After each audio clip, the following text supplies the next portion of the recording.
எதிர்க்கட்சியின் தொடர் கோரிக்கையை தொடர்ந்து 8 எம்பிக்கள் சஸ்பெண்ட் உத்தரவு ரத்து செய்யப்பட்டுள்ளதை தற்போதைய அண்மை செய்தியாக பார்த்துக் கொண்டிருக்கின்றோம். கூடுதல் விவரம் செய்தியாளர் ராஜேஷ் வழங்க கேட்கலாம். ராஜேஷ், 8 எம்பிக்களின் சஸ்பெண்ட் உத்தரவை ரத்து செய்து தீர்மானம் நிறைவேற்றப்பட்டுள்ளது. கூடுதல் விவரங்களை பதிவிடலாம்.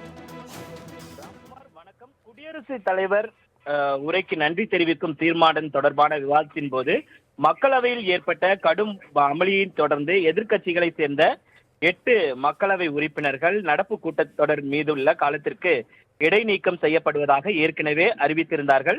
இந்த தீர்மானம் என்பது ஏற்கனவே மக்களவையில் குரல் வாக்கெடுப்பின் மூலம் நிறைவேற்றப்பட்டிருந்தது. இந்த கூட்டத்தொடரில் பங்கேற்ற அவர்கள் கடுமையான விமர்சனங்களையும் அமளியும் ஈடுபட்டதாகவும், அதே போல சபாநாயகரை நோக்கி பேப்பர் எடுத்து வீசியதாக கூறப்படுகிறது.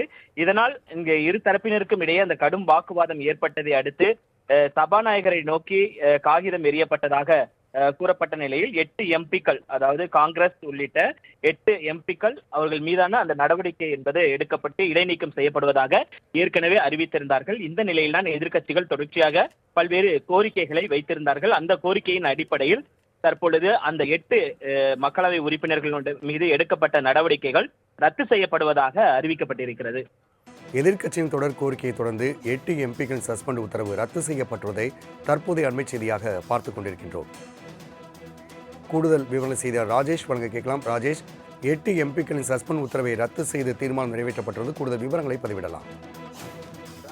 வணக்கம். குடியரசுத் தலைவர் உரைக்கு நன்றி தெரிவிக்கும் தீர்மானம் தொடர்பான விவாதத்தின் போது மக்களவையில் ஏற்பட்ட கடும் அமளியை தொடர்ந்து எதிர்க்கட்சிகளை சேர்ந்த 8 மக்களவை உறுப்பினர்கள் நடப்பு கூட்டத்தொடர் மீதுள்ள காலத்திற்கு இடைநீக்கம் செய்யப்படுவதாக ஏற்கனவே அறிவித்திருந்தார்கள்.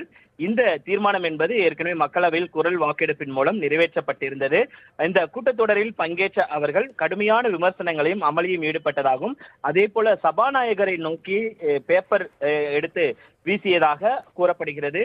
இதனால் இங்கு இரு தரப்பினருக்கும் இடையே அந்த கடும் வாக்குவாதம் ஏற்பட்டதை அடுத்து சபாநாயகரை நோக்கி காகிதம் எறியப்பட்டதாக கூறப்பட்ட நிலையில் 8 எம்பிக்கள், அதாவது காங்கிரஸ் உள்ளிட்ட 8 எம்பிக்கள் அவர்கள் மீதான அந்த நடவடிக்கை என்பது எடுக்கப்பட்டு இடைநீக்கம் செய்யப்படுவதாக ஏற்கனவே அறிவித்திருந்தார்கள். இந்த நிலையில்தான் எதிர்க்கட்சிகள் தொடர்ச்சியாக பல்வேறு கோரிக்கைகளை வைத்திருந்தார்கள். அந்த கோரிக்கையின் அடிப்படையில் தற்பொழுது அந்த 8 மக்களவை உறுப்பினர்கள் மீது எடுக்கப்பட்ட நடவடிக்கைகள் ரத்து செய்யப்படுவதாக அறிவிக்கப்பட்டிருக்கிறது.